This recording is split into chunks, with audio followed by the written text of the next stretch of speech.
श्रद्धालु जिज्ञासु श्रोतावृंद, भक्तिमती भावनामयी माताएं,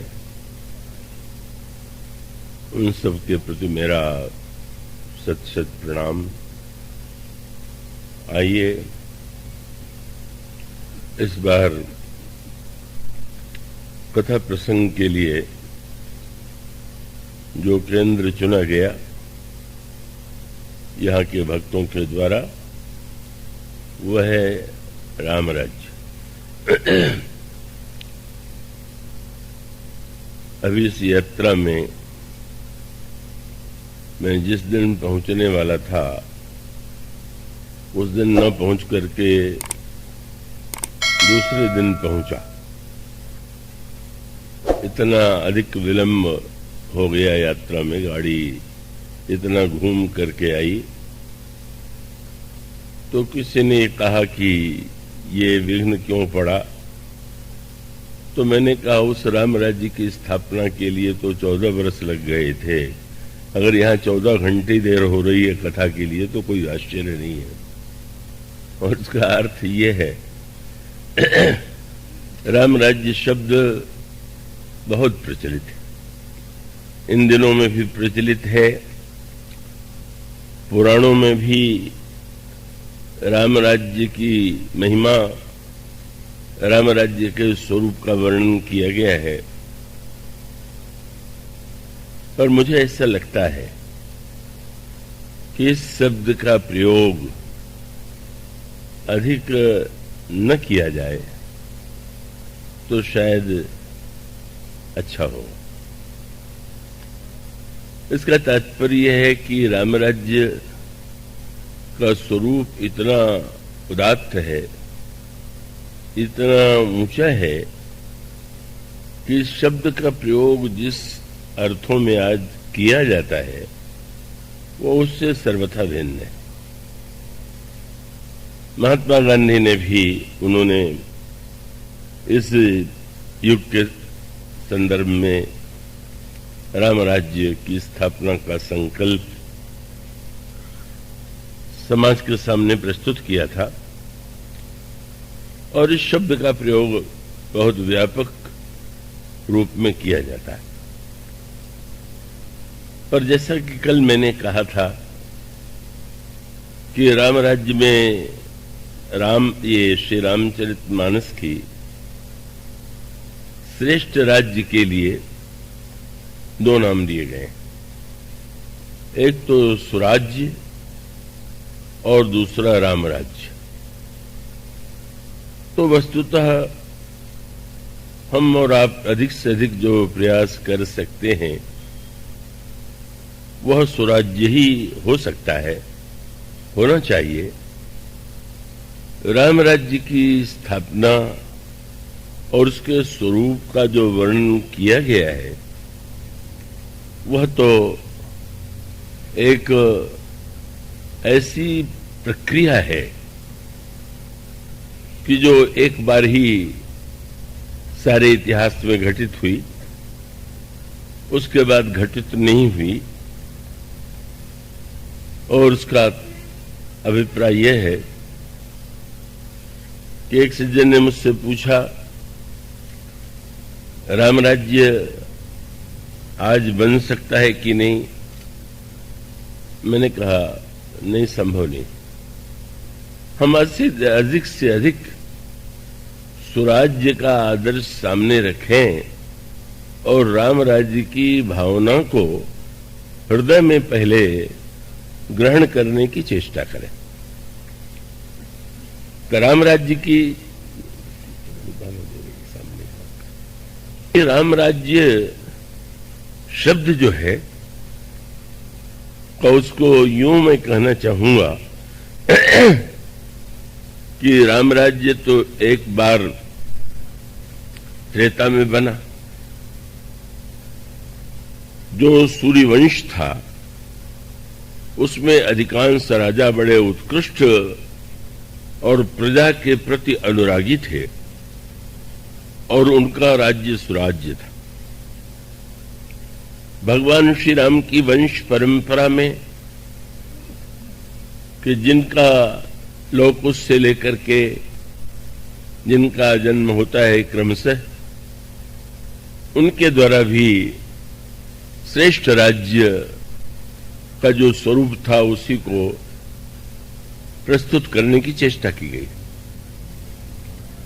और अगर यह मैं याद दिला दूं कि आज की तो बात ही क्या है, त्रेता युग के बाद जिस द्वापर युग का वर्णन है का उसमें स्वयं भगवान राम ही भगवान कृष्ण के रूप में जन्म लेते हैं, अवतार लेते हैं। भगवान कृष्ण वही ईश्वर होते हुए भी द्वापर युग में राम राज्य या कृष्ण राज्य नहीं बना सके, नहीं बन पाया। तो इस युग में तो उसकी बात हमारे हृदय को धन्य पवित्र करने के लिए है, और अनजाने में जैसा उसका सरलीकरण कर लिया गया है उस अर्थ में लोग उस शब्द का प्रयोग कर रहे हैं। तो वो नहीं हो सका, इसका तात्पर्य क्या है? क्या श्री राम की अपेक्षा श्री कृष्ण में कोई कमी है? वो तो कमी है ही नहीं, दोनों एक ही हैं, दोनों को ही हम पूर्ण ईश्वर का अवतार मानते हैं।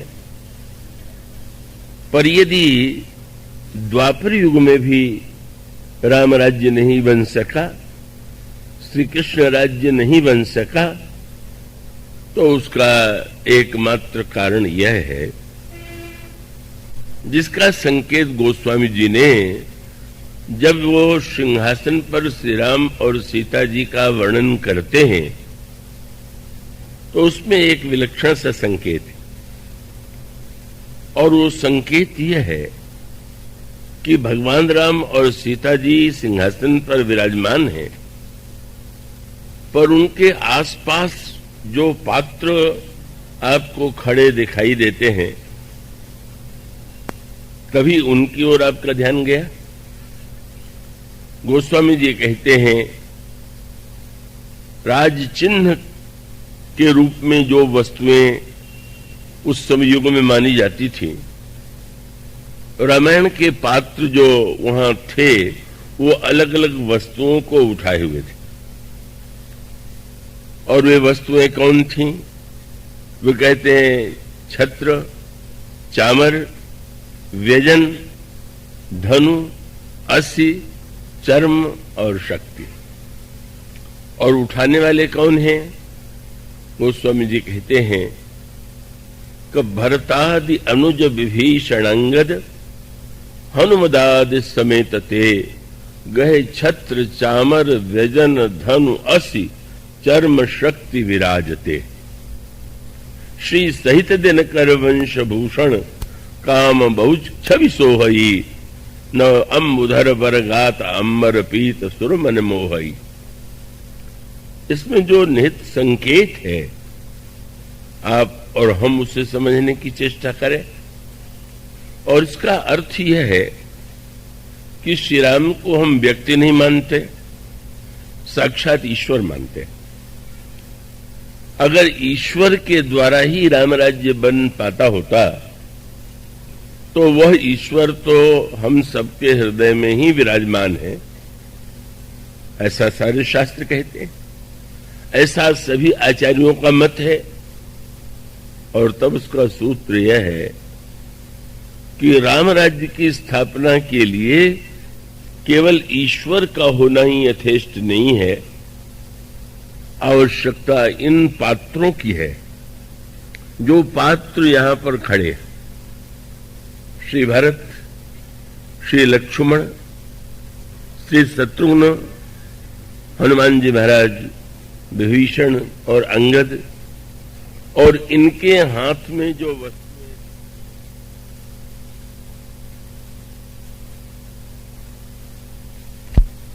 अगर हम उसे समझ लें तो हम यह समझ सकते हैं कि वस्तुतः राम राज्य की स्थापना कितनी जटिल, कितनी असंभव प्राय। और वह यह है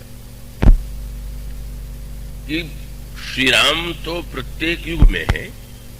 पहले भी उन्होंने अवतार लिया, त्रेता में और द्वापर में भी अवतार लिया, पर अवतार लेने के बाद भी राम राज्य की स्थापना के लिए न तो भरत थे, न लक्ष्मण, न हनुमान, न शत्रुघ्न का ये पात्र जब तक श्री राम के साथ नहीं जुड़े हुए होंगे तब तक राम राज्य साकार नहीं होगा। और जिन पात्रों का नाम दिया गया वो सब के सब तो जाने दीजिए, कहां ढूंढें कि वो पात्र कहां है। कौन है वह पात्र कि जिसके आधार पर राम राज्य साकार हो सकता है। और उसका अनेक संकेत सूत्र है। मैं संक्षेप में और सरल से सरल रूप में आपके सामने रखने की चेष्टा की जाएगी। आप कृपा करके उसको पूरी एकाग्रता से सुनेंगे। सूत्र यह है, और यही आपको अयोध्या कांड में मिलता है।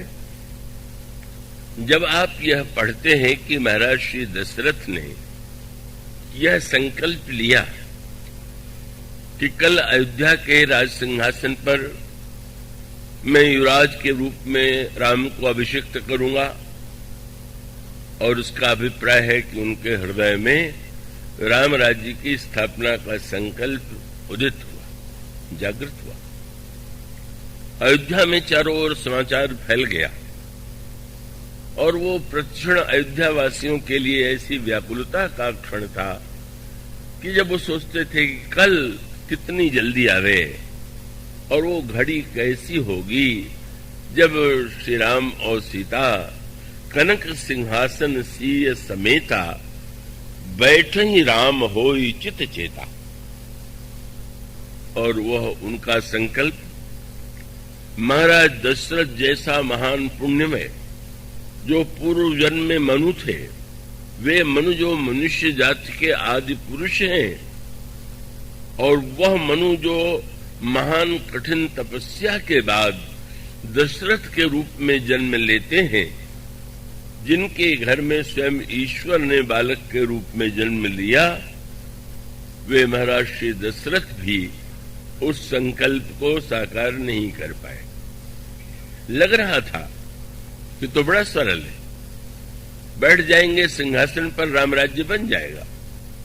लेकिन वह एक दिन, वह एक रात्रि कितनी लंबी हो गई, और कितने वर्षों के बाद राम राज्य की स्थापना हुई। और वह वर्ष 14 थे। और यूं कह सकते हैं उसके 3 सूत्र हैं कि महाराज श्री दशरथ की धारणा यह थी कि राम राज्य की स्थापना कल होगी। राम राज्य की स्थापना अयोध्या में राम के सिंहासन पर बैठने से ही हो जाएगी। और उनके हृदय में यह भी सात्विक संकल्प था कि मैं राम राज्य की स्थापना करूंगा, लेकिन वो तीनों नहीं हो पाया। महाराज श्री दशरथ के द्वारा राम राज्य स्थापित नहीं हुआ, श्री भरत के द्वारा हुआ। महाराज दशरथ ये समझते थे कि राम राज्य का साकार रूप अयोध्या में सबसे पहले साकार होगा, पर राम राज्य की स्थापना चित्रकूट में पहले हुई। और महाराज दशरथ ये सोचते थे कल राम राज्य की स्थापना होगी, लेकिन वो 14 वर्ष बाद अयोध्या में वह संकल्प साकार हुआ।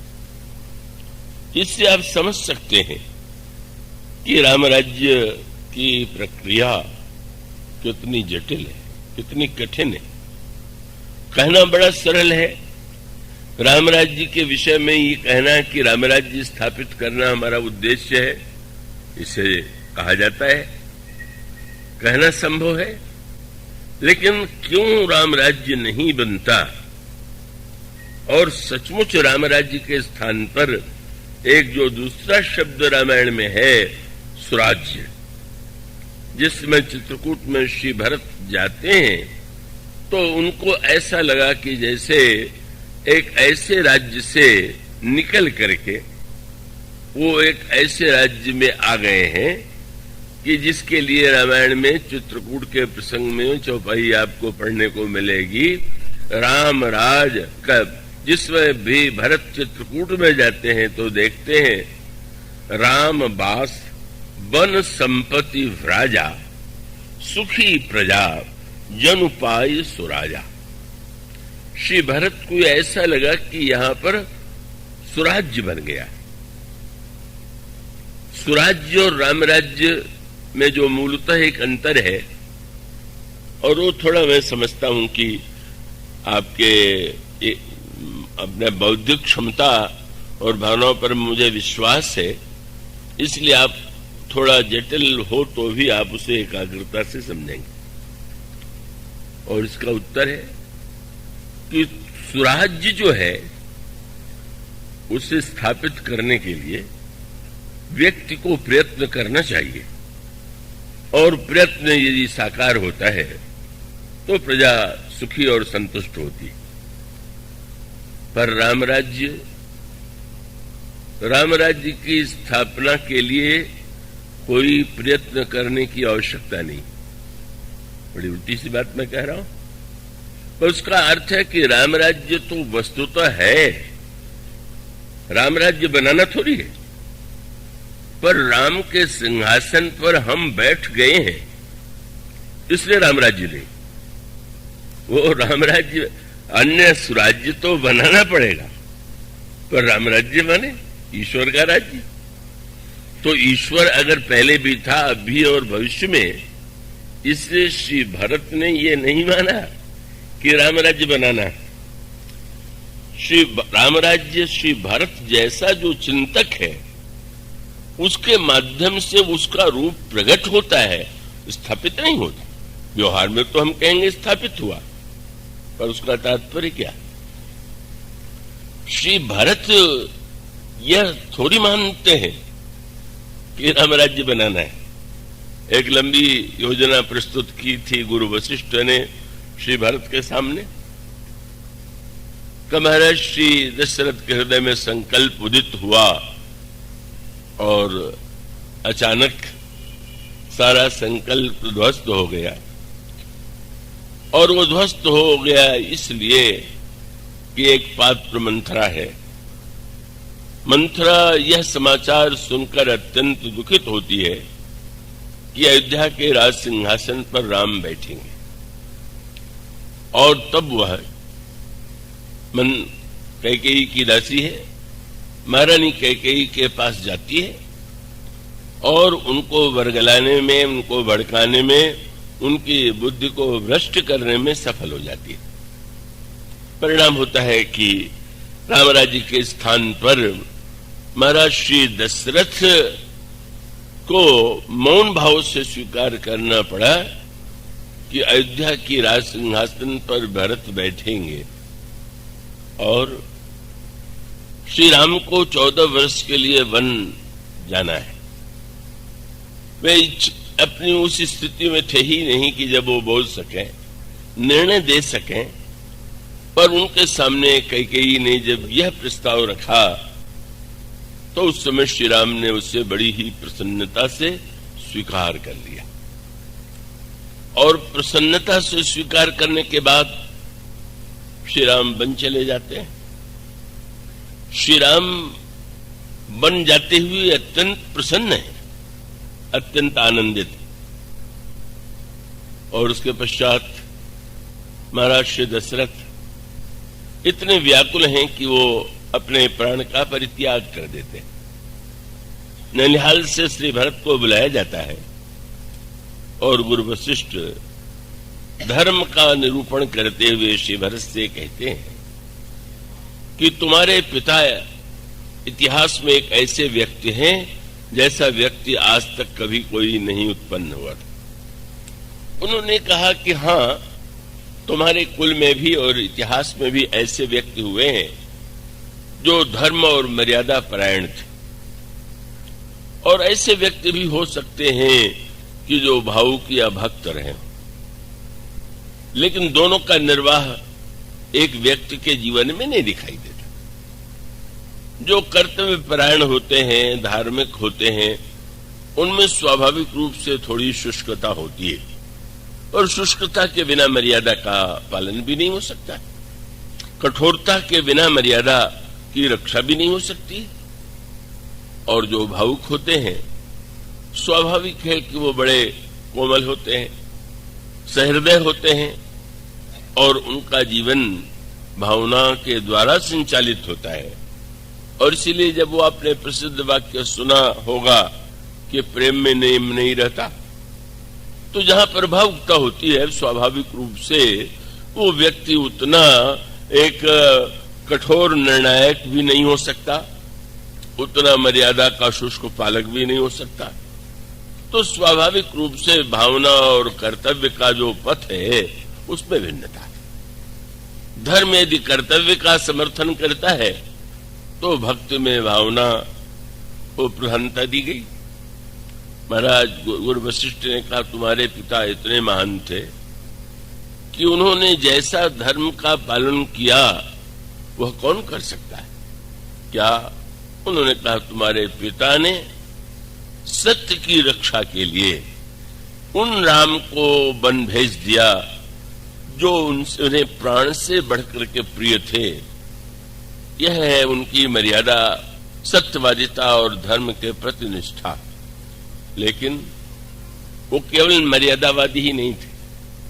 उन्होंने कहा कि उन्होंने राम को वन भले ही भेज दिया, पर भावना और भक्ति में वे इतने ओतप्रोत थे कि उन्होंने उस मर्यादा पालन के बदले में अपने को दंड दिया।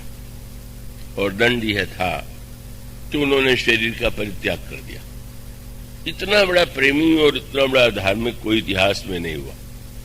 यही गुरु वशिष्ठ ने उसकी व्याख्या करते हुए कहा कि तजऊ राम जही बचन ही लागी, और तनु परिहरेऊ प्रेम पन लागी। ऐसे तो तुम्हारे महान पिता, और ऐसे जब तुम्हारे महान पिता, तुम उनके पुत्र हो। महाराज दशरथ की एक आज्ञा को श्री राम ने स्वीकार किया और वन चले गए। महाराज श्री दशरथ की दूसरी आज्ञा, उसका भार तुम्हारे ऊपर है। और यदि तुम उस आज्ञा को स्वीकार करते हो, तो महाराज श्री दशरथ की जो बनाई हुई आस्था और भावना, मर्यादा का रक्षण है, श्री राम को जो परम प्रिय है, वह तुम्हारे जीवन में भी संपन्न होना चाहिए। इसलिए तुम राज्य को स्वीकार कर लो। और गुरु वशिष्ठ ने कहा, ये मैं जानता हूं कि तुम हृदय से भक्त हो, भावुक हो, प्रेमी हो। तो मैं यह भी कहना चाहूंगा कि जैसे तुम्हारे पिता ने दोनों बातों को एक साथ निभा के दिखा दिया, तुम भी उसका निर्वाह कर सकते हो। क्या? तुम राज्य स्वीकार कर लो। पिताजी के वाक्य को स्वीकार करके तुम सिंहासन पर बैठ जाओ। यह मर्यादा और धर्म के लिए आवश्यक है, समाज के लिए आवश्यक है। और मैं तुम्हारी भावना को जानता हूं। तुम राज्य सिंहासन पर नहीं बैठना चाहते, तो तुम 14 वर्ष राज्य का पालन करो, और जब 14 वर्ष के बाद श्री राम लौट करके आवे, तो सौंपे राज राम के आए, सेवा करो सने सुभाए। राज्य तुम श्री राम को अर्पित कर देना, श्री राम को सिंहासन पर बैठा देना, और तुम उनकी सेवा करना, तो तुम भी उसी महान परंपरा का पालन करोगे जिसकी स्थापना तुम्हारे पिता ने की। मर्यादा और भावना की रक्षा। गुरु वशिष्ठ का यह प्रस्ताव बड़ा युक्त संगत था, युक्त था, और उसके पक्ष में गुरु वशिष्ठ ने जो तर्क रखे, उस समय की दृष्टि से वो तर्क बिल्कुल सही थे। उन्होंने ये कहा कि तुम्हारे मन में यदि यह हिचकिचाहट हो कि सूर्यवंश में तो ज्येष्ठ पुत्र ही सिंहासन पर बैठता है, तो वो ठीक है। नियम तो साधारणतः यही है, पर उसके साथ साथ अपवाद भी यह है कि अगर पिता किसी अन्य पुत्र को राज्य देना चाहता है तो वो पिता को अधिकार है, राजा को अधिकार है। और अगर महाराज दशरथ ने तुम्हें सिंहासन दिया तो वो तो उनके अधिकार के अनुरूप था। और उन्होंने कहा कि यही पितु देई सो पावई टीका, जिसकी वस्तु है वह वस्तु जिसको देता है वो उसे स्वीकार कर ले, इसमें तो औचित्य है, अनौचित्य और अन्याय नहीं। अब यहां पर आप एक चिंतन पर दृष्टि डाल रहे। मैंने जैसा कहा कि राम राज्य की स्थापना और स्वराज्य की स्थापना में भेद है, और उस भेद का दर्शन जिनके द्वारा हुआ, जिनके माध्यम से हुआ, वो श्री भारत है। और उसका स्वरूप क्या है, अब क्यों तुलना के रूप में आपके सामने कहें। दो महानतम ग्रंथ हैं हमारी संस्कृति के, रामायण और महाभारत। दोनों में युद्ध लड़ा गया, पर दोनों के युद्ध में एक अंतर है, और पात्रों की भूमिका में भी अंतर है। और उस अंतर को आप इस दृष्टि से विचार करके देखिए कि महाभारत का युद्ध किस लिए लड़ा गया, उसके मूल में क्या था। और मैं तो ये कहता हूं कि जो भूमिका, जो स्थिति महाभारत की बनी, वो स्थिति रामायण काल में भी बन सकती थी। कृपया आप चैतन्य रहेंगे, और जो सामने बैठे हुए हैं उनके लिए विशेष आवश्यक है कि वो अपने निद्रा पर विजय प्राप्त करके बैठे। राम राज्य तो बाद में बनने की बात सोचिए, पहले से अपने निद्रा पर तो जीत विजय पा लीजिए। कथा में ही आपको नहीं जाएगी तो राम राज्य की बात आपके स्वप्न में शायद आती होगी। इसका अर्थ ये है, देखिए, एक पात्र है रामायण काल में महारानी कैकेयी, और दूसरी पात्र हैं द्वापर युग में महारानी गांधारी। महारानी गांधारी महान पतिव्रता, और उन्होंने बड़ा से बड़ा त्याग किया। जब उनका विवाह धृतराष्ट्र से हुआ, धृतराष्ट्र के पास दृष्टि नहीं थी, तो उन्होंने यह निश्चय किया कि जब मेरे पतिदेव दृष्टिहीन हैं तो मैं संसार की वस्तुओं को, व्यक्तियों को क्या देखूं, आज से मैं कुछ नहीं देखूंगी। और उन्होंने अपने आंख पर पट्टी बांध ली, पति की निरंतर सेवा करती रही, और उनके पातिव्रत की चर्चा सारे राष्ट्र में फैल गई। गांधारी कितनी महान पतिव्रता हैं, आंख कितनी बड़ी वस्तु है, और उन्होंने उसका भी अपने पति के लिए होते हुए भी उपयोग नहीं किया। और त्रेता युग में, त्रेता युग में है महारानी कैकेयी। उनके पातिव्रत की भी बड़ी ख्याति थी। उनके पातिव्रत को लोग बड़े आदर्श के रूप में देखते थे। वो महल में ही नहीं, युद्ध क्षेत्र में भी जाती है पति के साथ, और जाते ही नहीं है, पति को संकट में पड़ा हुआ देख करके अगर उनको लगा कि रथ का पहिया नीचे गिर जाएगा तो उसको बचाने के लिए अपनी अंगुलियों को भी उस कील के स्थान पर जो गिर गई थी डालने में उन्होंने संकोच नहीं किया। अंगुलियां घायल हो गईं, रथ अचानक रुका और महाराज दशरथ गदगद हो गए महारानी कैकेयी के इस महानतम पातिव्रत पर। तो दोनों ही महानतम इतिहास में ऐसी पात्र थीं जिनकी बड़ी ख्याति थी, जिनकी बड़ी महिमा थी। पतिव्रता तेजोमयी गांधारी, तेजोमयी कैकेयी, हर क्षण पति के साथ रहने वाली गांधारी और कैकेयी, और इतना ही नहीं, बड़ी उदार। ऐसा लगता कि उनके मन में कोई छोटी मोटी बातें हैं ही नहीं, कोई हल्की बात उनके मन में कभी आती ही नहीं, क्योंकि उनके पिता ने भले ही यह वचन लिया था कि मेरी पुत्री के गर्भ से जो पुत्र उत्पन्न हो वह अयोध्या के राज सिंहासन पर बैठे, पर कैकेयी जी ने इस अधिकार का परित्याग कर दिया। वो इतनी प्रभावित दिखाई दी कि उन्होंने महाराज श्री दशरथ से यही कहा कि राज्य के सिंहासन पर तो राम का बैठना ही उचित है। और इसीलिए जिस समय मंथरा ने सूचना दिया कि कल राम सिंहासन पर बैठने जा रहे हैं, तो इतनी प्रसन्न दिखाई पड़ी कि उन्होंने कहा अगर यह समाचार तुम सही दे रही हो तो देव तो ही मन भावता ली, जो तुम मांगोगी तुम्हें वही मिलेगा। इतनी उदार कैकेयी चारों ओर अपने पराये का भेद नहीं है और वो राम को राज्य दिलाने के लिए प्रस्तुत हैं। और महाराज श्री दशरथ तो जब महारानी कैकेयी के पास समाचार लेकर के गए और उन्होंने सुना कि वो कोप भवन में है, तो जाते ही उन्होंने क्या कहा, क्या हो गया है आपको? भामिनी भयभूतोर मन भावा, तुम मुझसे जो कहा करती थी वो होने जा रहा है। कल राम बैठेंगे सिंहासन पर, तुम तो सदा मुझसे कहती थी, आज तुम्हें एक क्या हो गया? तो ये दोनों महानतम पात्र हैं जिनका चरित्र प्रसिद्ध था, किंतु ये ग्रंथ इतना रहस्यमय और मनुष्य के अंतर मन को, मनुष्य के अंतर वृत्तियों का इतना सूक्ष्म विश्लेषण करता है। और उस विश्लेषण की सार्थकता ये नहीं है कि आप उस विश्लेषण को सुन करके उसका प्रयोग दूसरों के लिए करने लगिए।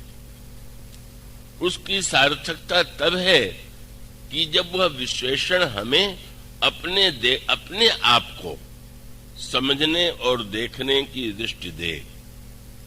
और यह बड़े महत्व का सूत्र है।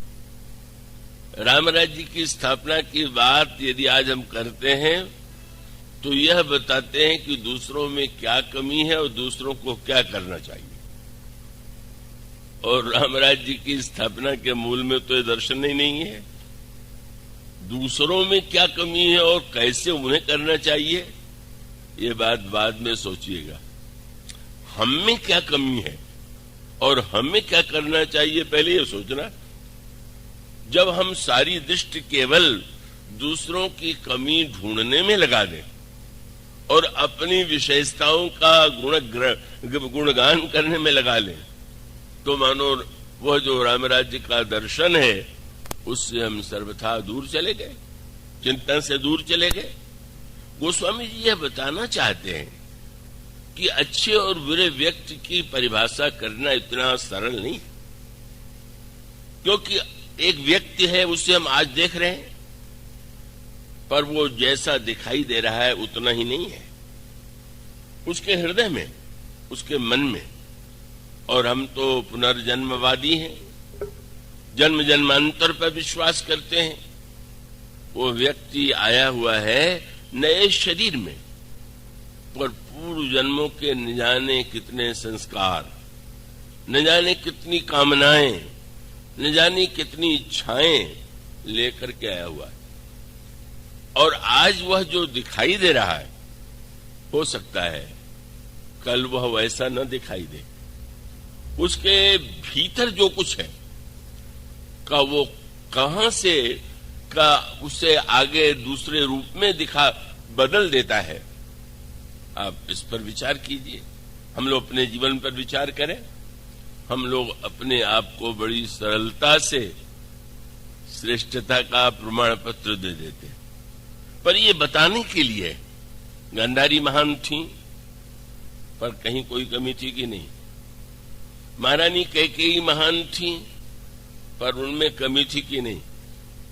और उसका उत्तर यह है कि उन दोनों के अंतराल में एक कमी थी, और वही जो कमी है उसका सूत्र यह है कि धृतराष्ट्र बड़े थे और कुंती के पति पांडु छोटे थे, लेकिन धृतराष्ट्र के पास दृष्टि नहीं थी, तो इसलिए वो उनको राजा नहीं बनाया गया कि राज्य चलाने के लिए दृष्टि चाहिए। जब वो दृष्टि नहीं है तो राज्य कैसे चला सकते हैं? पांडु राजा बने। अब वो पांडु तो बड़े ही धृतराष्ट्र के भक्त थे, आज्ञाकारी थे, पर अब उसका एक मनोवैज्ञानिक जो रूप है वो ये है कि धृतराष्ट्र के मन में यह तो आना स्वाभाविक था कि दृष्टि न होने से मैं राज्य से वंचित रह गया, और गांधारी के जीवन में भी वह बात तब सामने आई जब अचानक से यह समाचार मिला कि महारानी कुंती गर्भवती हो गई हैं और उधर महारानी गांधारी भी गर्भवती है। दोनों गर्भवती हैं और तब महान होते हुए भी जो एक होती है बात, और इससे कोई आज के युग में तो उससे क्या कह सकते हैं, कोई ऐसी बात नहीं कि जो अस्वाभाविक है। उनको ये लगा कि अगर मेरे गर्भ से पुत्र का पहले जन्म हो जाए तो हमारे पति राज्य से वंचित रहे थे, लेकिन स्वाभाविक रूप से का वो जब ज्येष्ठ पुत्र के रूप में होंगे तो सिंहासन पर बैठ जाएंगे, और मेरे पतिदेव राज्य से वंचित रहे तो मेरा पुत्र तो सिंहासन पा सकेगा। तो यह स्वाभाविक बात नहीं है। अच्छे से अच्छे व्यक्ति भी ऐसे सोचते हैं, चाहते हैं, पर कुछ विचित्र था। प्रारब्ध कहिए जो घटित होने वाला था। गांधारी को यह पता चला कि कुंती के गर्भ से पुत्र का जन्म हो गया, और तब इतना क्षोभ हुआ, इतना दुख हुआ, इतना कष्ट हुआ, लेकिन स्वाभाविक रूप से उन्होंने और किसी के स्थान पर क्रोध में आकर के अपने ही पेट पर मुक्के से प्रहार किया। उनको लगा कि क्या पुत्र होगा वो पेट में जो इतना देर लगा रहा है आने में, मेरे साथ मेरी जो इतनी इच्छा है वो इच्छा पूरी नहीं हो पाएगी। और उसका मूल तात्पर्य ये है, रामराज्य की समस्या इसलिए बड़ी जटिल है कि अच्छा से अच्छा व्यक्ति होगा तो उसमें कोई न कोई इच्छा तो होगी। यह दावा करने वाले तो बहुत से लोग हैं कि मुझे कोई इच्छा नहीं, ऐसा कहने वाले तो अनेक मिल जाते हैं, मुझमें कोई स्वार्थ नहीं। पर ऐसा व्यक्ति क्या हो सकता है, क्या होता है क्या? और उसका उत्तर है कि अपवाद के रूप में हो सकता है। व्यक्ति है तो व्यक्ति के जीवन में का वो कामना कितनी बड़ी है, कितनी छोटी है, और उस कामना की पूर्ति के लिए वो क्या कर सकता है, कहां तक जा सकता है, इसमें भिन्नता। और तब एक कामना वह है कि जहां पर व्यक्ति दूसरे के अधिकार को हड़पना चाहे, और एक कामना वह है कि जहां पर व्यक्ति सोचता है कि जो नहीं हुआ अब होना चाहिए। और उसके बाद फिर वो कथा आती है किस तरह से वो जो पुत्र हुए वो मृत जैसे थे, अनेक थे। उसकी बड़ी सांकेतिक भाषा महाभारत में आती है, और 100 पुत्रों के रूप में गांधारी ने 100 पुत्रों को जन्म दिया।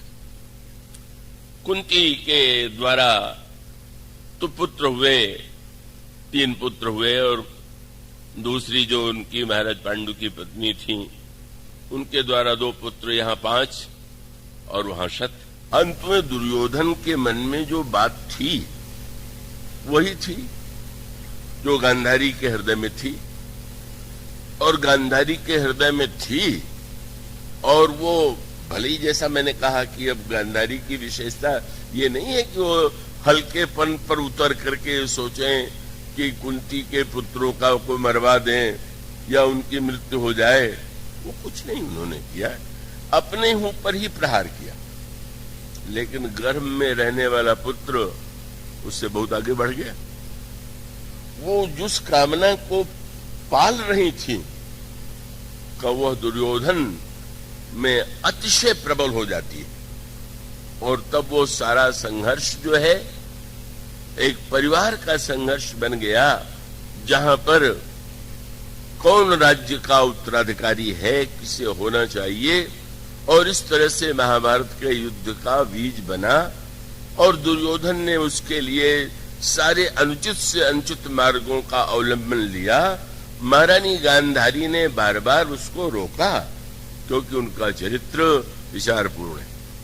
लेकिन इतना होते हुए भी उनकी दुर्बलता का एक रूप और सामने आया, जब वो युद्ध समाप्त होने वाला था। और एक वह था जो कि उनके गर्भ में मन में था। और यहां क्या है, महारानी कैकेयी के द्वारा जो अभिलाषा है वही उनके पिता के मन से आई हुई है। पिता कैकेयी ने वचन लिया है कि मेरे पुत्र को ही राज्य मिलना चाहिए। मानो मूल चिंतन तो बहुत स्वाभाविक है। आप में से, हम में से प्रत्येक व्यक्ति चाहता है मेरा पुत्र उन्नति करे, मेरा परिवार उन्नति करे, आगे बढ़े। तो यह चिंतन तो बड़ा स्वाभाविक है। कैकेयी को के गर्भ से जो पुत्र हो वह सिंहासन पर बैठे, यह वचन लिया महाराज कैकेयी ने। लेकिन ऐसा लगा कि कैकेयी जी जैसे उसको बिल्कुल भुला चुकी, अब इच्छा नहीं रह गई। पर यह नहीं था। आप किसी वस्तु को डाल दीजिए तो कब किस समय वो वस्तु भीतर से बाहर आ जाएगी इसका पता लगाना बड़ा कठिन। तो रामायण और महाभारत में क्या अंतर है? का गांधारी और कैकेयी में अंतर इतना ही है कि गांधारी का पुत्र दुर्योधन है, और त्रेता युग में अंतर है कि महारानी कैकेयी के पुत्र भरत हैं। अगर महारानी कैकेयी के गर्भ से भी दुर्योधन जैसा जन्म ले लेता तो रामायण भी महाभारत बन जाता। और क्या हो सकता था? महाभारत बनने में क्या विलंब था? वहां भी वही संघर्ष हो जाता। राज्य किसे प्राप्त होना चाहिए, राज्य का अधिकारी कौन है? मानो बस अंतर दुर्योधन और भरत में है। अंतर उन दोनों जो पात्र हैं उनके अंतःकरण के संस्कार में वो समानता है। तो ये जो महाभारत का युद्ध है वो एक, उसको धर्म युद्ध कहते हैं। माने अगर किसी के साथ अन्याय हो रहा है तो अन्याय नहीं होना चाहिए, अन्याय नहीं सहना चाहिए। इस शब्द के नाते वह युद्ध हुआ। धर्म क्षेत्रे कुरुक्षेत्रे संवेतायुत्सव ममका पांडवाश्चैव किम कुर्वत संजय। रामायण का जो दर्शन है बस यही तो अंतर है। भला द्वापर युग में कभी राम राज्य बन सकता था? भगवान कृष्ण का राज्य बन सकता था? इसलिए भगवान तो बड़े चतुर निकले, उस सिंहासन पर कभी बैठे ही नहीं। वो बैठाया भी तो उन्होंने का जो कंस के पिता उग्रसेन थे, उग्रसेन ही सिंहासन पर बैठते हैं और आप तो अपने आप को उससे अलग रखते हैं।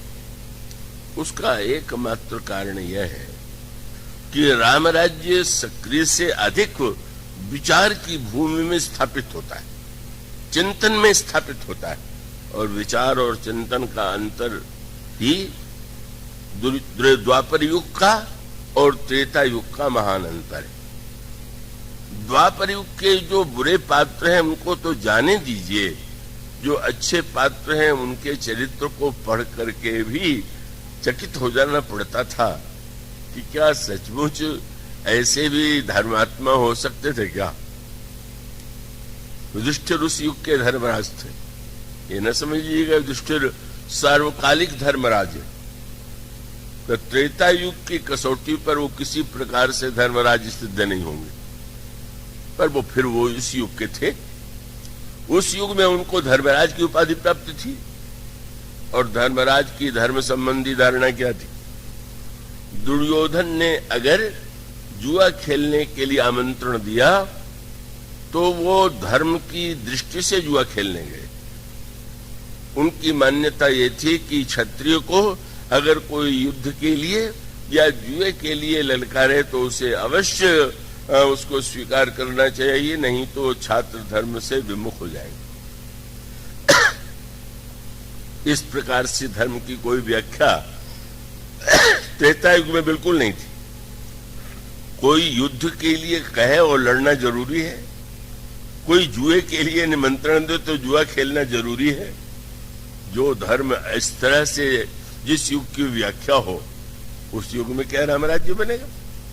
यह तो कल चर्चा चल रही थी, आज तो बहुत अधिक लोग हैं कि वे परशुराम जी महाराज तो श्री राम से यही कहते हैं कि तुम क्षत्रिय हो और क्षत्रिय युद्ध को से भागता नहीं है, तो मैं करु परितोष मोर संग्रामा, तुम युद्ध करो, मुझे संतुष्ट करो। भगवान राम अगर धर्म का वह अर्थ मानते होते कि चुनौती देने पर लड़ना जरूरी है तो खड़े हो जाते, हम आप भी खड़े हो जाते हैं। कोई ललकारे तो कहेंगे अच्छा हम देख लो तुम क्या कर लोगे। परशुराम जी की अपेक्षा श्री राम बहुत अधिक शक्ति संपन्न है, समर्थ है। और परशुराम जी कहते हैं कि तुम युद्ध की चुनौती स्वीकार करो। और वह क्षत्रिय भगवान राम, उनके जिनका क्षत्रिय जात में जन्म हुआ था, उनका उत्तर क्या था? उन्होंने यही तो कहा कि महाराज युद्ध के बाद भी तो एक व्यक्ति जीतता अथवा हारता है, तो बस मैं अभी आपसे कहता हूं कि सब प्रकार हम तुम संहारे, क्षमो विप्र अपराध हमारे, हम आपसे हार स्वीकार करते। अब धर्मात्मा श्री राम है कि धर्मात्मा युधिष्ठिर है? और युधिष्ठिर के बाद जाने दीजिए पितामह भीष्म इतने बड़े धर्मात्मा के रूप में प्रसिद्ध थे, लेकिन उनकी धर्म संबंधी जो धारणाएं थीं, कितना विचार की कसौटी पर ऐसा लगने लगता है कि अरे ये क्या धर्म का चिंतन हुआ, क्या ये व्याख्या हुई? इसका अर्थ है कि द्वापर युग का प्रत्येक व्यक्ति धर्म की अपनी धारणा, अपनी मान्यता और उसी को सत्य मान करके लड़ करके प्राण दे देता है। यही उसकी वीरता का सबसे बड़ा प्रमाण है। जिसको उसने धर्म माना का उसने कहा हम उसके लिए लड़के प्राण दे देंगे, सब कुछ छोड़ देंगे।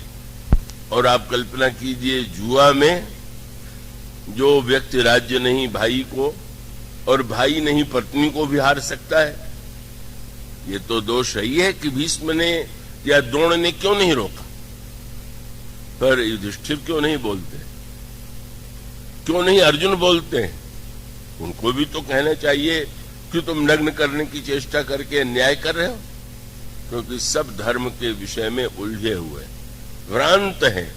द्रौपदी यदि प्रश्न करती हैं कि जब महाराज स्वयं अपने को हार चुके थे तो मुझे हारने का उन्हें अधिकार कहां था, ये धर्म है कि अधर्म है?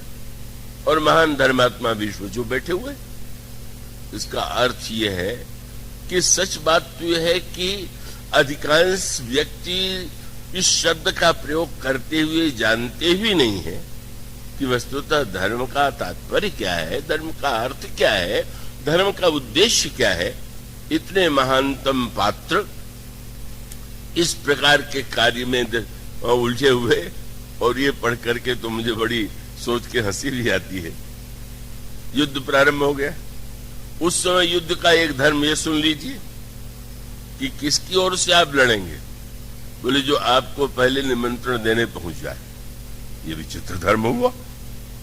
ये क्या हुआ भाई? कोई भी आप निर्णय करें कि हम न्याय के पक्ष से लड़ेंगे तो समझ में आता है, पर आपके पास अगर न्याय पहले आ जाए तो आपका धर्म कहे कि अभी पहले आ गए तो उनकी ओर से लड़ेंगे। ऐसी व्याख्या थी द्वापर युग के धर्म की।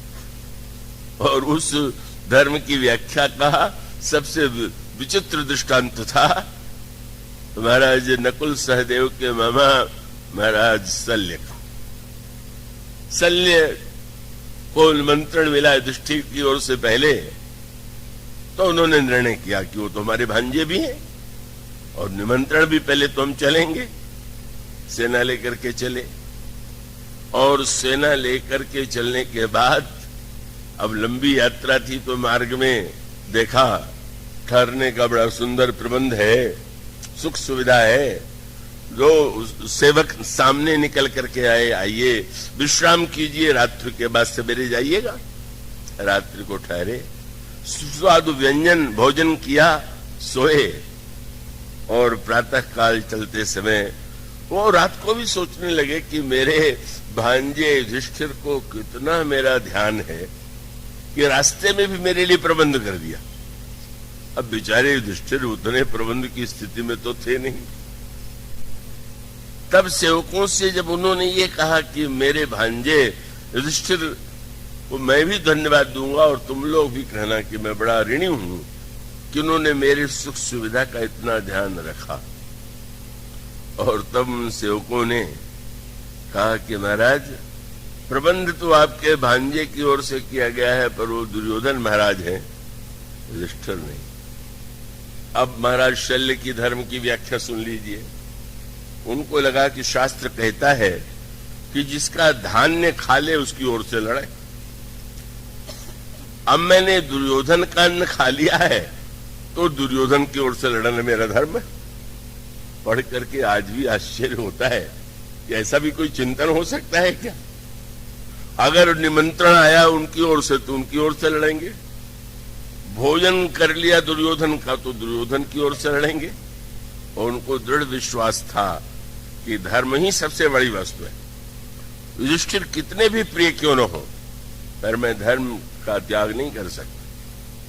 पर वो युधिष्ठिर से मिलने गए और यही कहा कि तुम तो बड़े धर्मात्मा हो, मेरे सामने धर्म संकट है, इसलिए मैं तो बाध्य होकर के दुर्योधन की ओर से लड़ूंगा। मैं कभी कभी जब पहली बार मैंने प्रसंग पढ़ा तो इस सोच करके मुझे थोड़ी हंसी भी आई, थोड़ा बुरा भी लगा। मुझे लगा कि अच्छा हुआ रामायण काल में धर्म ऐसी व्याख्या वाला नहीं था, नहीं तो रावण के बाग का फल खाने के बाद हनुमान जी को भी रावण की ओर से लड़ना पड़ता। क्या अरे भाई ठीक है मैं आया था, लेकिन रावण के बाग का फल खा लिया तो अब तो रावण की ओर से लड़ेंगे। सो तो हनुमान जी ने किया नहीं, फल भी खा लिया, बाग भी उजाड़ दिया, जिसने रोका उनको मार भी डाला, पकड़ के बुलाए गए तो नगर को भी जला दिया। तो क्या है इसका अर्थ ये है कि महाभारत काल में धर्म की जो धारणा और व्याख्या थी वो महत्वपूर्ण धार्मिक इसलिए माने गए कि उसके लिए वो बड़ा त्याग करने को तैयार थे, बस इतना का उसको। और उसके साथ जो कथा है वो और भी विचित्र है। कहने लगे युधिष्ठिर मैं लड़ने तो जाऊंगा, पर मेरे मन में तो यह दुख रहेगा कि तुम्हारी ओर से लड़ नहीं पाया, तुम कुछ तो मुझसे वरदान मांग लो। युधिष्ठिर जी ने कहा कि नहीं। भगवान कृष्ण थे वहां विराजमान, कहने लगे कि नहीं, मामा से न मांगने पर इनको लगेगा कि तुम नाराज हो, तो मैं तुम्हारे बदले में इनसे मांग लूं। और कहने लगे कि मैं इनकी ओर से मांगू तो ठीक है आप मांग लीजिए। तो भगवान कृष्ण ने ये कहा कि जब कर्ण सेनापति बनेगा तो मैं जानता हूं मेरे समान सारथी की खोज करेगा, और इस युग में मेरे समान रथ चलाने की कला में तुम निपुण माने जाते हो। तो जिस समय कर्ण की ओर से यह प्रस्ताव आवे कि महाराज शल्य रथ हाके, नहीं करना कि मैं राजा रथ होकर रथ थोड़ी चलाऊंगा, तुम स्वीकार कर ले। अच्छा महाराज, लेकिन इसमें आप इतना आग्रह क्यों कर रहे हैं? बोले आप देना चाहते हैं तो वचन दीजिए कि सारथी बन करके जब आप रथ हाकें तो कर्ण पर इतने व्यंग करें कि वो क्रोध में आकर सारा अस्त्र शस्त्र भूल जाए और मारा जाए। शल्य ने कहा यो मस्त यही करूंगा। कितना व्यापी धर्म है, माने लड़ने चले युधिष्ठिर की ओर से, अन्न खा लिया तो लड़ेंगे दुर्योधन की ओर से, भगवान कृष्ण को वरदान दिया तो कर्ण को मरवाने की चेष्टा करेंगे। यही यह बताता है कि वस्तुतः धर्मस्य तत्त्वम निहितम गुहायाम महाजनो येन गतस्य पंथा। धर्म का तत्व कितना गहन है, धर्म को समझने की दृष्टि कितने कम लोगों के पास होती है, ये इसका दृष्टांत है। और ऐसे युग में भला राम राज्य का क्या प्रश्न उठ सकता है? इसलिए वस्तुतः राम राज्य का जो दर्शन है, जैसा मैंने कहा, और वो आपको श्री भरत के जीवन में, श्री भरत की व्याख्या में और श्री भरत के चरित्र में उस सत्य का दर्शन होगा। और उस दर्शन का तात्पर्य यही है, उसका अभिप्राय यही है कि श्री भरत के सामने धर्म की जो व्याख्या गुरु वशिष्ठ ने की, वह स्वीकार करना श्री भरत के लिए अत्यंत सरल था। चारों ओर से आग्रह किया जा रहा था। मंत्रियों ने भी तुरंत समर्थन किया, पर मंत्री तो थोड़ा राजनीतिज्ञ थे। उनको लगा कि गुरुजी ने ये कह करके कि 14 वर्ष बाद राम को राज्य लौटा दीजिए, शायद सही नहीं किया। 14 वर्ष के बाद कोई पद छोड़ना चाहेगा क्या? राज्य छोड़ना चाहेगा क्या? इसलिए उन्होंने थोड़ा संशोधन जोड़ करके समर्थन किया।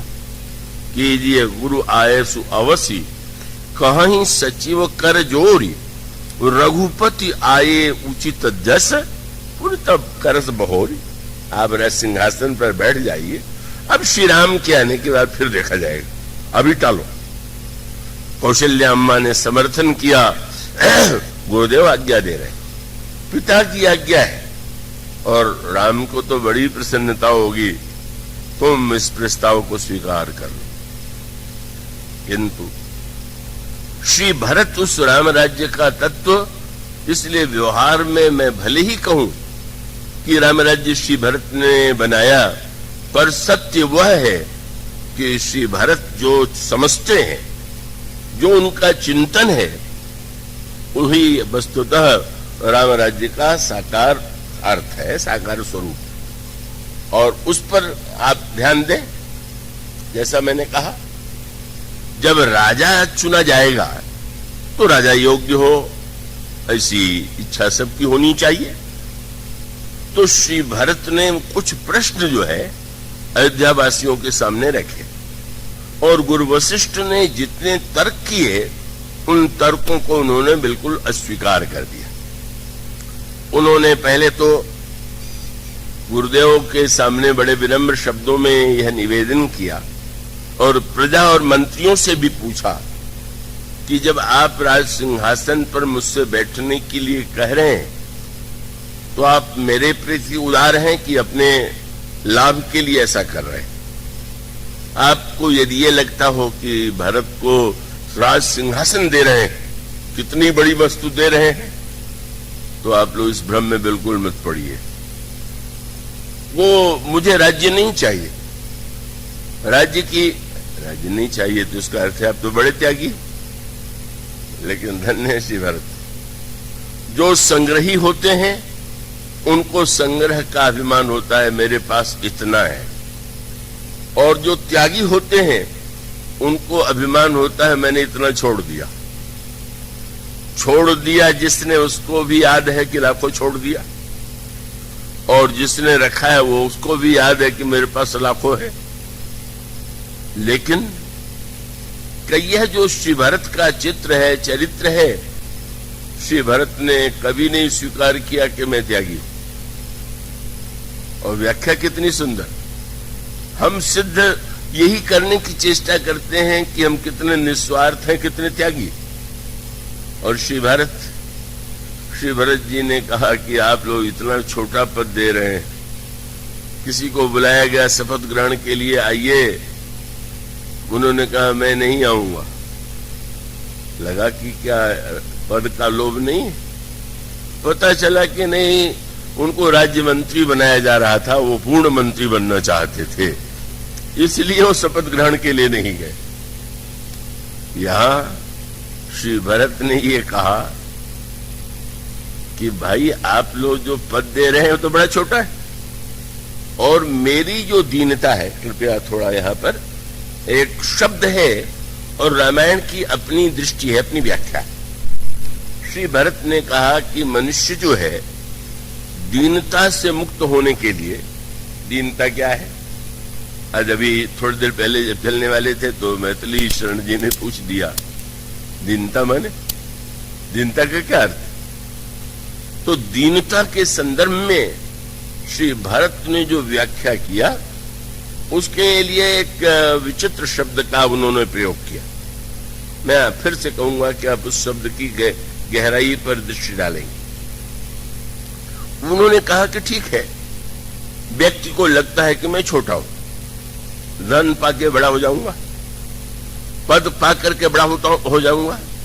तो दीनता का पहला अर्थ यही है, अभाव की अनुभूति ही दीनता है। अब ये अभाव की अनुभूति कितनी अधिक है और उसकी पूर्ति हम कैसे करना चाहते हैं? कमी अभाव का अनुभव, इसका अर्थ है कि व्यक्ति को लग रहा है कि ये मेरे पास नहीं है। एक व्यक्ति के पास धन है तो धन के बाद उसको अपने को धनी समझना चाहिए, पर उसको लगता है कि धन तो है पर नाम मेरा उतना नहीं है, मुझे कोई उपाधि नहीं मिली हुई है, मुझे कोई सम्मान नहीं मिला हुआ है। तो वस्तुतः दीनता का अर्थ है अभाव की अनुभूति। पर श्री भरत कहते हैं कि मेरी दीनता जो है वो दीनता ही नहीं है। क्या है? आप रामायण पढ़ते होंगे, मैं आपसे अनुरोध करूंगा कि आप नित्य नियम से पाठ किया करें। आप उसके अंतरंग अर्थों का आनंद ले सकेंगे जब उसमें एक एक शब्द के अर्थ पर आप दृष्टि डालेंगे। श्री भरत ने कहा, आपन दारुण दीनता, मेरी दीनता दारुण है। और उन्होंने यह कहा कि यह जो मेरी दीनता है वो अगर दीनता होती तो शायद अयोध्या के राजपद से मिट जाती, पर मेरी यह दारुण दीनता जो है वो तो राम पद से मिटेगी, राज्य पद से नहीं मिटेगी। उन्होंने कहा कि राज्य पद पाकर के आपन दारुण दीनता सबई कहूं समुझाए, देखे बिनु रघुवीर पद जी की जरन जाए। कितना बड़ा सूत्र है। बोले पद पा करके अगर जलन बढ़ती जाए तो क्या पद मिला? पद पाकर के जलन शांत हो जाए।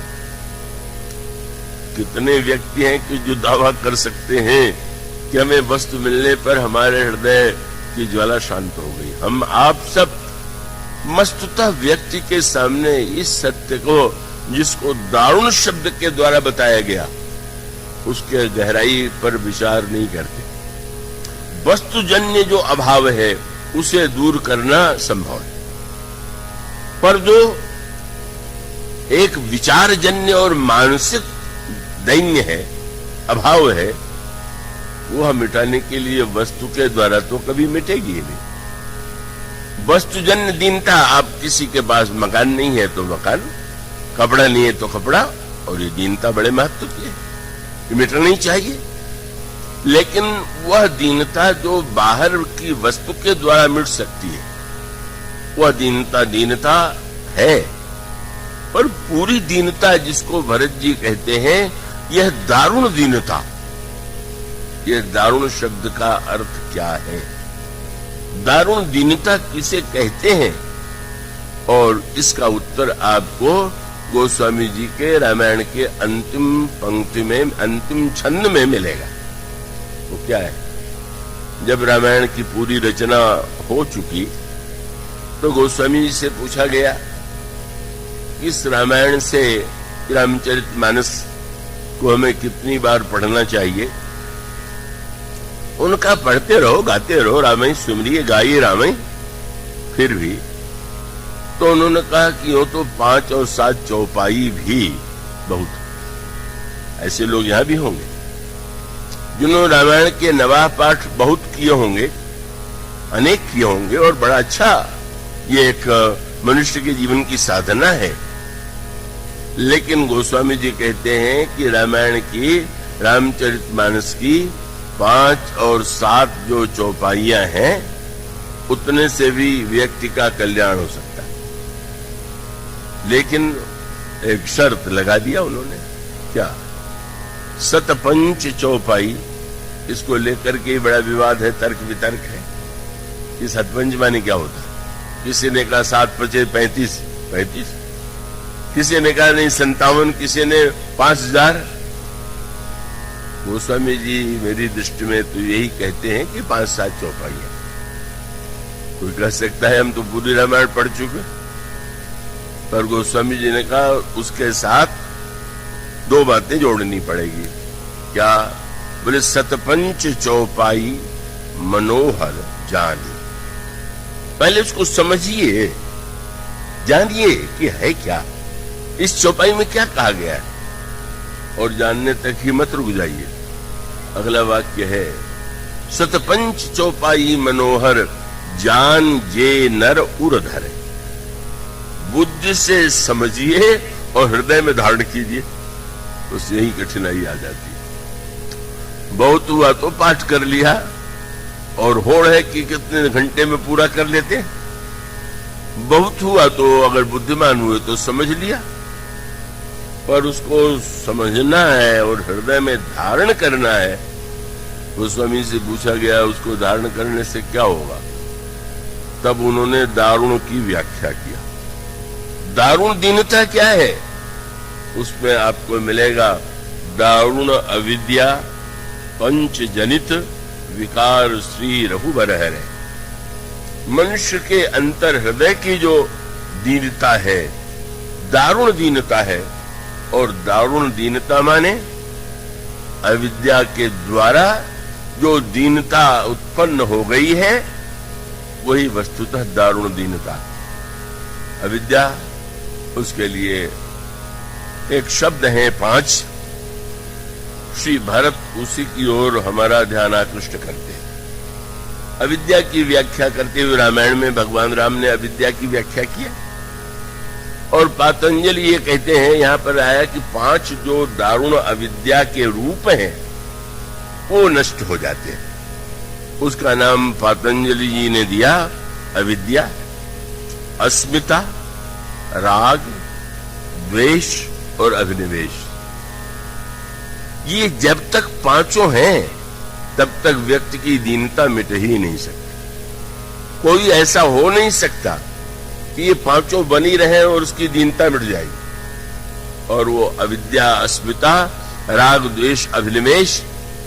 श्री भरत का तात्पर्य था कि समस्या का समाधान वह दिया जा रहा है जो समाधान नहीं, और समस्या का समाधान इसलिए नहीं है। उनका तात्पर्य तो बहुत सुंदर था कि जो कुछ अनर्थ हुआ है वह महारानी कैकेयी के लिए के द्वारा हुआ है, और महारानी कैकेयी ने जो कुछ किया है वो मेरे लिए, मुझे राज्य दिलाने के लिए किया। महारानी कैकेयी को विश्वास था कि मेरे पुत्र को राज्य मिलेगा तो इससे बढ़कर के कोई बात नहीं होगी। पर प्रश्न श्री भरत का यह था, क्या कैकेयी, महारानी कैकेयी के पास किसी वस्तु की कमी थी क्या? बस यही तो सूत्र है। महारानी कैकेयी के जीवन में जो दुख आया वो वास्तविकता का दुख नहीं था, कल्पना का दुख। और आप और हम गहराई से बैठ के देखें तो वास्तविक दुख तो है ही जीवन में, पर उससे कम काल्पनिक दुख नहीं है। अब आप समाचार पत्र में जिन जिन रोगों का नाम पढ़ें, दिन भर यही सोचने लगे कि कहीं मुझे तो रोग नहीं हो गया, हो नहीं जाएगा। अब वो न हुआ है, वो शायद हो भी नहीं, लेकिन अब उस चिंतन से आप बड़े दुखी हो रहे हैं, चिंतित हो रहे हैं। ये क्या हुआ वो मुझे भूल मैं नहीं पाता। श्री गोपाल जी मिश्र बड़े उच्च पद से निवृत्त हुए, अपना संस्मरण सुनाते तो आनंद आता। कल हिंदू, जब प्रयाग विश्वविद्यालय में मैं पढ़ रहा था तो कक्षा के पाठ्यक्रम कोर्स को छोड़ के मैं अन्य पुस्तकें भी पढ़ा करता था। तो विशेष रूप से मैंने जो एलोपैथी के बड़े ग्रंथ थे उनको पढ़ डाला। उन्होंने कहा कि वो उसके बाद एक अध्याय जब मैंने पढ़ा तो लगा कि रोग के जितने लक्षण हैं सब मुझ में घट रहे। बस मैं बड़ा दुखी हो गया, घबरा गया कि अरे बाप रे बाप, ये तो बड़ा भयानक रोग है। डॉक्टर के पास गए तो अब वो और रोगी तो जाके कहेगा डॉक्टर साहब मुझे ये तकलीफ है, जरा आप जांच के बताइए। उन्होंने सोचा कि मैं कोई मामूली रोगी हूं। उन्होंने वो जो पढ़ा था नाम लेके कहा मुझे ये रोग हो गया, और वो शब्द सुनते ही डॉक्टर इतना हंसा कि को लगने लगा कि लीजिए मैं रोगी हूं, रोग के लिए आया हूं और हंस रहे। पूछा डॉक्टर साहब आप हंस क्यों रहे? बोले भाई तुमने जिस रोग का नाम लिया वो केवल स्त्रियों को होता है, पुरुषों को नहीं होता, इसलिए मुझे हंसी आ रही। मानो वह वस्तु जो नहीं थी कहीं पढ़ लिया, उसको अपने में घटा लिया। इतने नहीं कितना कुछ अनर्थ कह के ही नहीं क्या किया, केवल कल्पना बैठा दी गई। भरत राम सिंहासन पर बैठेंगे, भरत कारागार में डालेंगे, डाले जाएंगे, तुम्हें सौत की सेवा करनी पड़ेगी।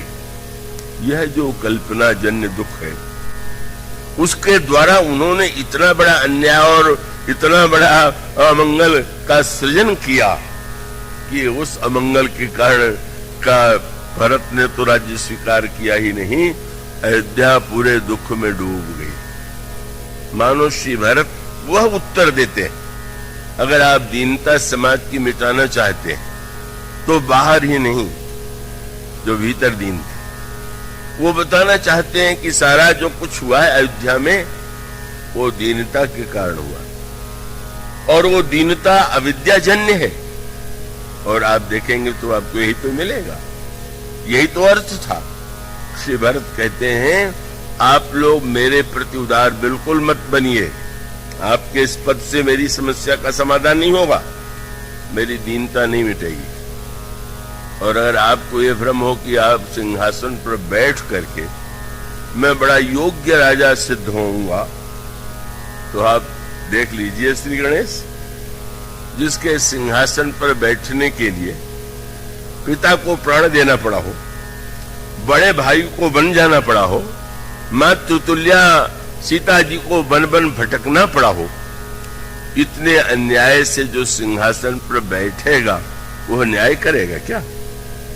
आप अपने को धोखे में मत डालिए, मुझे कोई भ्रम नहीं है, आप अपने को भ्रम में डाल रहे हैं। और उसका वह सूत्र तो वही है कि न्याय की बात तो कैसे हो सकती है? अगर धर्म की बात तो कोई ऐसा होगा ही नहीं कि जिसके मुंह से न निकलती हो। पर अगर एक गिरोह डाका डाले, लूट ले, छीन ले, हत्या कर दे और जो कुछ लेकर के आवे, और उसके बाद अगर वो कहने लगे कि ईमानदारी से बंटवारा होना चाहिए, तो कितना बढ़िया धर्म है। का डाका डालिए चाहे जैसे, पर बंटवारा तो धर्म से ही होना चाहिए। माने बंटवारा माने धर्म का बंटवारा, माने अपने स्वार्थ का बंटवारा। हम केवल केंद्र में स्वार्थ को स्वीकार कर रहे हैं। श्री भरत इसी भ्रम को तोड़ देते हैं। क्या पिताजी की आज्ञा की दुहाई दी जा रही है? क्या मां के महारानी कैकेयी के विषय में क्या कहा जा रहा है? कैसे पिताजी की आज्ञा है? मानो गुरुदेव को उन्होंने याद दिलाया। इस धोखे में कैसे हम पड़ गए हैं कि आपसे पिताजी मुहूर्त पूछने के लिए गए कि रामभद्र भैया को सिंहासन पर कब बैठा। आपने आदेश दिया, राज सिंहासन पर बैठाने का संकल्प उनके मन में था कि वो श्री राम को बैठावे, और अचानक जब आप कहते हैं कि वो तुम्हें राज्य देना चाहते थे, तो क्या ये सच है क्या? मानो उन्होंने कहा भीतर बैठ के देखिए। इसलिए तुलसीदास जी की विशेषता है, बड़ी सीधी रामायण और बड़ी कठिन। जब कैकेयी ने वरदान मांगा महाराज दशरथ से दोनों, तो गोस्वामी जी का दोहा क्या है? तो उन्होंने लिखा, कौने अवसर का भयऊ गयऊ नारी विश्वास, जोग सिद्धि फल समय जिमि जति ही अविद्यानाश। महाराज दशरथ की दशा ऐसी हो गई कि जैसे योगी अपनी साधना के चरम स्थिति में अविद्या के द्वारा नीचे गिरा दिया गया। मानो श्री भरत कहते हैं, यह अविद्या ही तो सने अनर्थों के मूल में है। और अविद्या क्या है? भगवान राम से लक्ष्मण जी ने पूछ दिया, महाराज माया क्या? भगवान ने कहा, माया के दो भेद, एक विद्या माया और एक अविद्या माया। और पूछा, माया जो विद्या है वो दुखदायी नहीं, और अविद्या माया जो है एक दुष्ट अतिशय दुख रूपा, जा बस जीव परा भव कूपा। अविद्या महाराज जी कौन है वो दुष्ट माया? भगवान ने कहा केवल वो दो शब्द है, क्या? मैं और मोर तोर तय माया, जही बस कीने से जीव निकाया। अविद्या माने मैं और मेरा, तू और तेरा। आप सोच लीजिए, समाज में सारे अनर्थ का जो बाहर दिखाई दे रहा है उसका रूप चाहे जो, पर मूल क्या है? मैं और मेरा, तू और तेरा। मैं और तू का संघर्ष ही तो सारे संघर्षों के मूल में दिखाई दे रहा है। मानो श्री भरत का तात्पर्य था, क्यों किया महारानी कैकेयी ने ऐसा? इसीलिए किया कि उनका प्रबल संस्कार था, भरत मेरा पुत्र है और राम यह तो मेरी सौत कौशल्या का बेटा है। ऊपर से चाहे जो दिखाई दे रहा हो, और वह भेद ही मंथरा की कला यही थी कि वो कैकेयी की इस कमी को जानती है। कैकेयी की कमी जो है वो समझती है कि कैकेयी ऊपर से कुछ भी क्यों न कहें, पर पिता ने जिनके हृदय में संस्कार बीज डाला है वो ज्यों का त्यों, और इसीलिए सफल हो जाती है। क्योंकि वो मैं और तूपन ये शब्द से कहना सरल है, पर है बड़ा कठिन। ये मनुष्य के इसका अर्थ ये है कि उससे मुक्त होना तो एक बड़ी बात है। उसमें थोड़ा थोड़ा भी अगर व्यक्ति मेरे और तेरेपन की भावना से बच सके तो उसके जीवन में एक सही दिशा होगी। मानो तात्पर्य ये था कि महाराज ये प्रश्न नहीं था कि महाराज दशरथ ने वचन दिया और महारानी कैकेयी ने मांगा, बस सीधा सीधी व्याख्या की गई। सीधी सी व्याख्या यह थी कि सारा भेद मैं और मेरे, तू और तेरे, यह थी अविद्या। अस्मिता माने वह वस्तु स्वयं अपने आप को मान लेना जो स्वयं नहीं। राग का अर्थ आप जानते हैं, किसी से आपका राग हो गया, स्नेह हो गया, आपको अब जिससे राग हुआ उसमें कोई कमी नहीं दिखाई देती। द्वेष का अर्थ है सामने वाले जिससे आपका द्वेष हो गया उसमें आपको कमी ही कमी दिखाई देती है। और अभिनिवेश का अर्थ यह है अपने स्वरूप को भूल करके हम वह अपने को मान रहे हैं जो हम हैं नहीं। मानो श्री भरत ने समाधान कर दिया, और वह समाधान यह था कि समस्या की केवल बाहरी आप लीपापोती करके ग्रह ग्रहित पुनि बात बस ते पुनि बीछी मार ताही पियाई वारुणी कहो कवनोपचार। शराब कोई दवा नहीं है। शराब तो व्यक्ति को भुलावे में डालने वाली वस्तु है। क्यों आप धर्म की वह व्याख्या कर रहे हैं जो व्यक्ति को भुलावे में डालती है? मानो श्री भरत ने जो एक नया तत्व धर्म का प्रकट किया, पर जब यह कहा गया कि गुरुजी ने तो तर्क यह किया है कि जिसका राज्य है वह जिसको देता है उसको लेने में क्या आपत्ति है, तब भरत जी ने राम राज्य का मूल दर्शन बता दिया। उन्होंने कहा ठीक, अगर व्यक्ति आपको कुछ देता है तो आप ले लें तो उसमें कोई बुराई नहीं। पर श्री भरत उसके बाद एक प्रश्न उठाते हैं कि ले लेना तो ठीक है, पर ले लेने के पहले ये पता लगा लीजिएगा कि इन्हीं की है कि दूसरे की दे रहे हैं। और ये तो बहुत महत्व की बात है। अब आप को कोई नगर घुमाने ले चले और सबसे बड़ा भवन दिखाई दे, लीजिए आपको मैंने भवन दान में दिया, और सचमुच आप कब्जा करने पहुंच गए, पता चला हो तो दूसरे का था। श्री भरत ने कहा राज्य पिताजी का नहीं है, बस अच्छा राजा सुराज्य है। पर श्री भरत का दर्शन ये है, कौन होते हैं महाराज दशरथ देने वाले राज्य। महाराज दशरथ का राज्य अगर होता तो वो निर्णय कर सकते थे कि मैं किसको दूं, पर श्री भरत ने कहा वो पिताजी का नहीं था, क्योंकि पिताजी को मिला था किससे? उनको मिला था महाराज अज से। अज का भी नहीं था क्योंकि उनको मिला था दिलीप से। दिलीप का भी नहीं था, उन्होंने कहा ढूंढते चले जाइए, अंत में क्या पता चलेगा आपको कि ये राजा कुछ नहीं थे, इनको राज्य दिया गया था। और दिया गया था तो उन्होंने कहा कि राज्य तो एक का ही है। क्या? बोले संपत्ति सब रघुपति के याद। राम राज्य बनाना नहीं है, वो तो है। बलात् राम राज्य पर हम अपना राज्य मान बैठे हैं, यही राम राज्य की समस्या है। और यही सोचना है, छोड़ना तो बड़ा कठिन। का न्यायालय से किसी बात का निर्णय और बात है, पर सब कुछ ईश्वर का है। अब ईश्वर भी अगर मुकदमा लड़ने आवे तो हार जाएगा, क्योंकि सारे जमीन पर दूसरों का नाम चढ़ा हुआ, उसका नाम तो किसी स्थान पर मिलेगा नहीं, तो उसको तो हार नहीं है। मानो श्री भरत ने कहा किसी का राज्य नहीं है, राज्य प्रभु का है। बलात् न तो किसी को बैठना है न बैठाना है, मैं कोई त्यागी नहीं। यह जो दर्शन है, सुराज्य की बात कीजिए, वो तो चाहिए।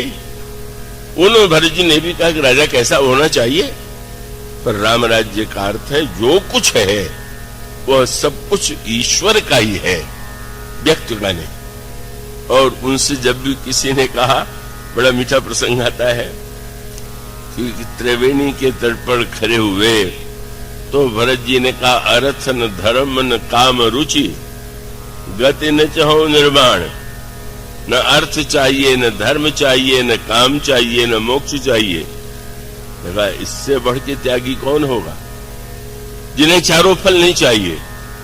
लेकिन क्या मीठा संकेत है, आपके घर में कोई अतिथि आवे, कहें कि भाई मैं अन्न नहीं लूंगा, क्यों, आज मेरा व्रत है, तो फल ले लीजिए।